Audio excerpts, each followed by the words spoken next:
জাকাতের নিসাব বিষয়ে অনেকে প্রশ্ন করেছেন।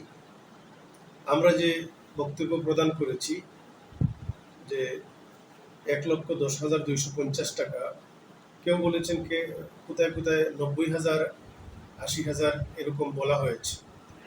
এই বিষয়টি আমি আরেকটু ক্লিয়ার করতে চাই।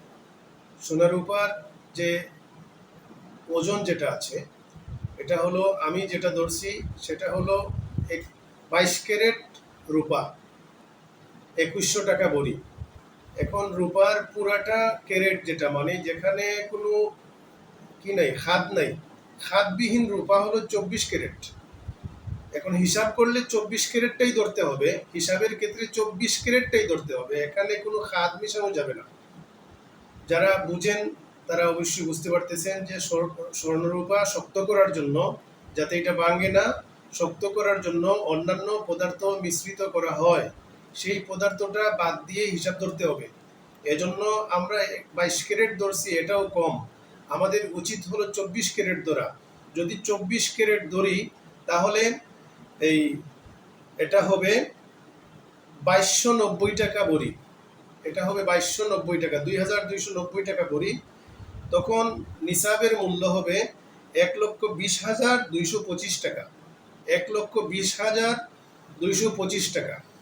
আর আমি এটাকে ২২ ক্যারেট ধরিয়া, এটা যেটা বাজারে পাওয়া যায়, ২৪ ক্যারেট রূপা আমাদের বাংলাদেশে বাজারে পাওয়া যায় না। হ্যাঁ, এটা করা যাবে, কিন্তু এটা কি হবে না, এটা বাজারে অহরহ বিক্রি করা হয় না, আবার এটা কেউ ইউজও করতে পারবে না, একদম নরম ভেঙে যাবে।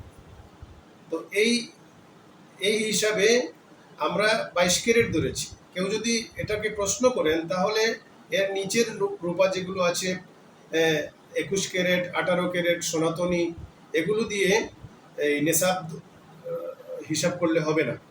সুতরাং আমাদের উচিত হলো পূর্ণাঙ্গ রূপার হিসাবটা ধরা, পূর্ণাঙ্গ স্বর্ণের হিসাবটা ধরা। স্বর্ণের হিসাব যখন আমরা ধরবো, বাজারে পাওয়া যায় ২২ ক্যারেট স্বর্ণ, বাংলাদেশের ২২ ক্যারেট স্বর্ণ পাওয়া যায়। ২২ ক্যারেট স্বর্ণ হলো ১,৭০,০০০, ৪-৫০০ টাকা কম, ১,৭০,০০০ টাকা ভরি।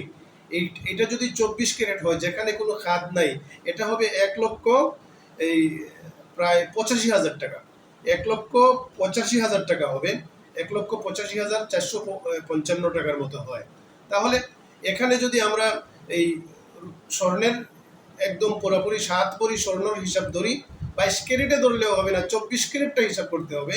তখন ১৩,৯০,৯১৩ টাকা আসবে স্বর্ণের নিসাব।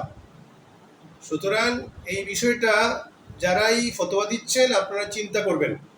আর আমার যদি ভুল হয় তাহলে আমাকে বলবেন না, এই সোনার সাথে ১ কেজি সোনার সাথে আধা কেজি লোহা মিশিয়ে দিলেও এটা চলবে।